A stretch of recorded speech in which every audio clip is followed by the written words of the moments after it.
again, everyone. Acacia Courtney and Brian Nadeau here with you as we get ready to talk through the Saturday Rainbow Six sequence. It is a mandatory payout. Starts in race number 7, Brian, and a pretty competitive sequence. Yeah, it's a really tough sequence, Acacia. I think especially early on, there's deep spread races for me. We'll take a look at my ticket. It's $128. I'm very, very top heavy with depth and then a little more condensed later on, much more condensed, I say. I'll go Legendary Prince in the opener at a nice price for Aubrey Mirage. I just think this horse is cleverly spotted. There's a ton of speed in this Tapeta race at 5 furlongs, and I want a horse with the ability to come from off it. He's got solid turf form. Drawn down inside, I put him on top. In race number 8, it's another spread. I know we both like propensity in here. I think he's loose and controlling. It's one of those bad posts, good post angles because there's no other way to go but to the front. I think he can clear. I have no opinion whatsoever in race number 9. It's a really good 3-year-old maiden special weight. I'm going to see if Magia Nera can get loose in here on a 7 furlong stretch out to 9 furlongs. Paco aboard. Maybe we have a send mission. Montauk Point certainly in the mix as well, but I'm going 8 deep in that race and just hoping for a little bit of a chaos. And then I better be a good handicapper the rest of the way because I'm only 2 by 1 by 2. And I think Applecross with the trip last time is really going to be tough to beat. Second off the layoff as well. But of course, Star Seeking is a major, major player. Best bet of the day, Meteorito in race 11.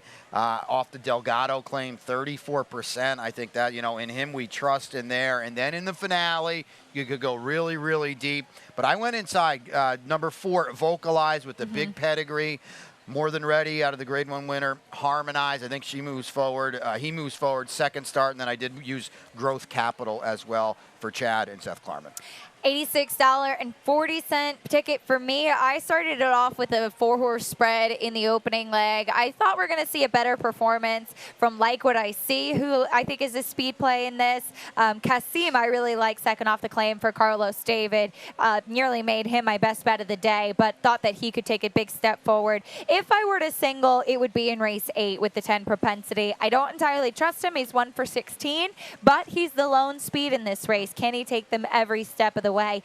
I go just 3 deep in the maiden special weight. I like complete Montauk Point, I should say, Bourbon High stretching back out, and Complete Agenda.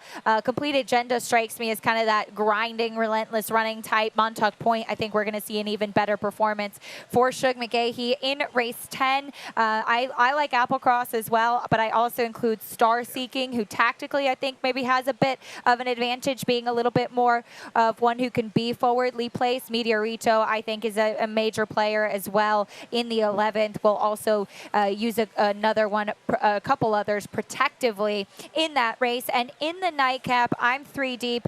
Growth Capital, huge workouts for Chad Brown. If you watch them on XBTV, has been totally outworking stablemate Thistle, who's also in this race. Vocalize with the pedigree, as you mentioned, and La Machina, who ran well last time out. But it's a fun sequence. You have some nice maiden races in there and some nice horses that are just hard-knocking campaigners and should be a terrific pool to take part of in the Rainbow Six. Yeah, I mean, we're thinking 6, 7, 8 million in there. It's the best day to play it. Get involved. Take a few rubber bands off that bankroll. Maybe spend a little bit more. It'll be well worth it. Starts in race 7 on Saturday at Gulfstream Park. Rainbow Six mandatory payout. Good luck, everyone.